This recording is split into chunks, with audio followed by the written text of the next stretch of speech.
This week on Drunken Yogi News, marijuana becomes legal in D.C. Thursday. Tied into that, Bill Maher inspires plan for massive pot smoking protest at the White House. Meteor falls with an explosion higher than Hiroshima.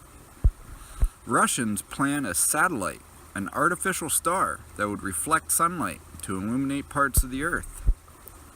Only 1,818 Clinton emails contain classified material. We're going to look at Ridley Scott talking to AI. New virtual reality suit lets you touch the environment. And what Rome really looked like in 320 AD.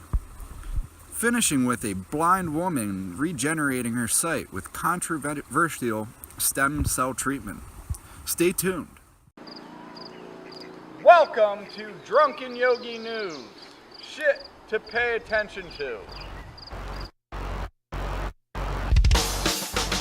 The potential for the disastrous rise of misplaced power exists. We are in an information war, and we are losing that war. I'll be very blunt. Okay guys, welcome back. We have marijuana becoming legal in DC last Thursday. It's pretty crazy how the city that dictates federal laws that have federal organizations attack states that decriminalize marijuana is now decriminalized. But let's see how decriminalized it actually is. Those aged 21 or older can possess up to 2 ounces of marijuana. Grow up to 6 cannabis plants at your home. Well, only 3 can be mature. And you can give up to 1 ounce of marijuana to someone else, probably without any money, but use Bitcoin, don't worry. Those younger than 21 cannot possess any amount of marijuana. You can be arrested if you smoke or consume marijuana in public, have more than 2 ounces, or sell any amount of marijuana. Those who drive impaired or under the influence of marijuana will be prosecuted. That's if they pull you over, which is really statistically unlikely because people usually drive better on marijuana. That's a side point with studies backing it up, of course. And under federal law enforcement officers may arrest anyone in the district for possession of any amount of marijuana, specifically on any federal property. Isn't our legal system wonderful? It's legal, but not over here. But if you cross this line, but you can have this much. But yeah, just make it decriminalized, please. And Bill Maher inspires plan for massive pot smoking protest at the White House. We are having a 1,000 stoner march on the White House, and they're calling for this on April 2nd, and maybe 420. I think that would be better. I don't know what they're doing there. But Barack Obama may smell something familiar on April 2nd when marijuana activists inspired by the comedian Bill Maher what they believe will be a massive act of civil disobedience in front of the White House. They have people that are willing to go to jail. They're going to light up, smoke weed, and call for the President of the United States to take marijuana off of the Schedule 1 drug scheduling, which was placed there by the UN decades ago and ratified into our war on drugs. So, yeah, Barack Obama, please take it off Schedule 1 so we can start using the medical benefits. And we've got a meteor that fell over the Atlantic Ocean, and it has been the most intense explosion in 3 years. They go on to say that it was more explosive than the bomb dropped on Hiroshima in World War II. It was one of the most intensive explosions in Earth's atmosphere in the past 3 years. Yet it took weeks for anyone to talk about it. NASA announced it last week that back at the beginning of February, a meteor exploded over the Atlantic Ocean. Turns out it was one for the record books. It had 13,000 tons of TNT in it. According to NASA Fireballs and Bolide reports, a meteor of this magnitude hadn't entered our atmosphere in 3 years. So, no casualties and nothing like that because it went over the Atlantic Ocean. But man, if this hit a populated area, I think we'd be in a little trouble. We need to put our eyes to the skies, put our guns down against each other, and start realizing that the extraterrestrial threat is real. Whether it is willed or just huge fucking rocks flying at us, we need to grow up and learn how to protect ourselves in this crazy cosmic fucking field that we find ourselves in. Anyway, the Russians are making it even a little bit more ridiculous with this new satellite that they're proposing. The satellite is set to light up the night sky. Artificial star would reflect sunlight to Earth, illuminating parts of it. Crowdfunding has raised 1.8 million rubles. They plan on launching this thing into space, and it would be the brightest object in the sky. It would be the brightest star. And they want to research and find out whether or not something like this would be able to be directed down to certain points on the planet to be able to light up large areas of Earth in the middle of the night. Now, hopefully they don't refine the beam a little bit stronger and start lighting people on fire from space, but it's the Russians. I'm sure nothing weird's going on with this. And moving into some political news, we've got only 1,818 Clinton emails contain classified material. How the fuck is she still running for president? We have an ex-high office person that has classified information sitting on a server next to her shitter, and we still can't indict her and pull her out of the race. So it goes on. None of the Clinton emails was marked as classified during her tenure, State Department officially says, but intelligence office say some material was clearly classified at the time. Her aides also sent and received classified email. From what I understand, which isn't a lot in this area, but look it up, that things that she sent out as that high-ranking office official, the head of the State Department, were born classified.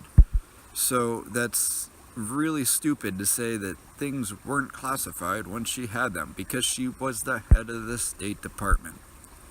Anyway, moving away from stupid people and into some interesting people and things, we're looking at the Ridley Scott talks to Watson AI. We're going to clip in a part of this conversation because I think we need to bring more attention to this, that we have the first public AI coming out named Watson, who is a shady character to say the least in IBM's history. But let's cut to this and just see what you think.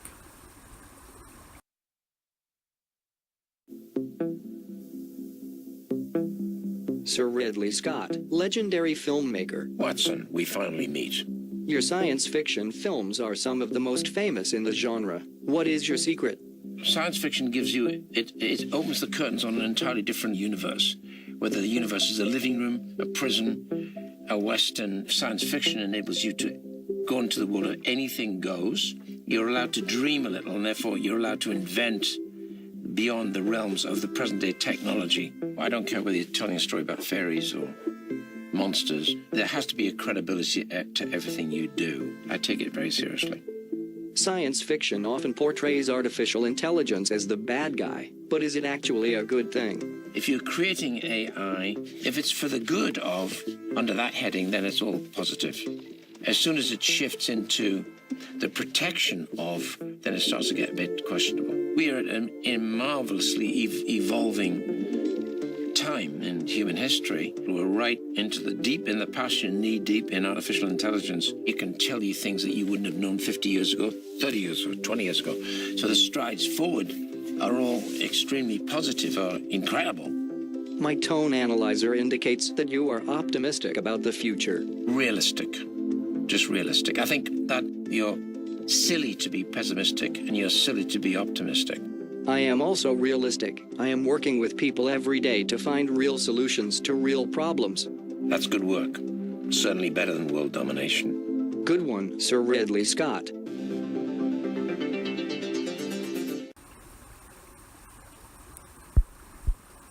My biggest problem with it is how cute they try to make the AI, how innocent and just, I don't know, man. I don't like to believe what I see in movies, but I feel like we should have some more eyes on this one at least. And getting into some crazy science tech, we have new virtual reality suit lets you feel and touch your environment in the VR.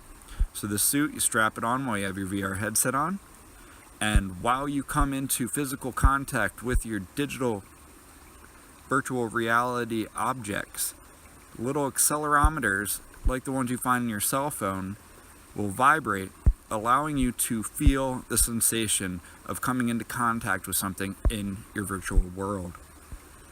Now you can change what your eyes see, what your ears hear, and what your fingers feel, and make yourself believe that you're in a different world. It's going to be crazy, especially whenever you add that technology in with this article, with a amazingly fine detailed reproduced version of Rome coming back to 320 AD, in this 3D visual tour recreates 25 square kilometer city, filling in the gaps between major classical sites. You will be able to toss on your VR headset, slip into your comfy little vibrating VR suit, and walk around Rome just as it was in 320 AD. You will be able to time travel and see what people saw back in 320 AD. Man, I'd pay a couple bucks to jump into this one and see the Colosseum. This is going to get crazy in the next couple years, guys. This is what I plan on spending my retirement doing, traveling the world and time itself in virtual reality. Make up for some lost time, seeing that I don't exactly have the resources to do the traveling I want to do right now. And we're going to wrap this one up with some really cool advanced science, with a blind woman regaining her sight after nearly 6 years due to controversial stem cell treatment. So she went blind around 2009. She couldn't really see anything, went worse and worse, lost her sight. They shoot stem cells into her eyes, and now she can see. Walking around her neighborhood, able to read license plate, being able to get herself around. This is amazing. Obviously this isn't going to be something that works for everyone, but fuck, it worked for her, and that's pretty damn cool. This is getting crazy, guys. I'm glad you're back. Hope to see you soon. We'll have more for you next week.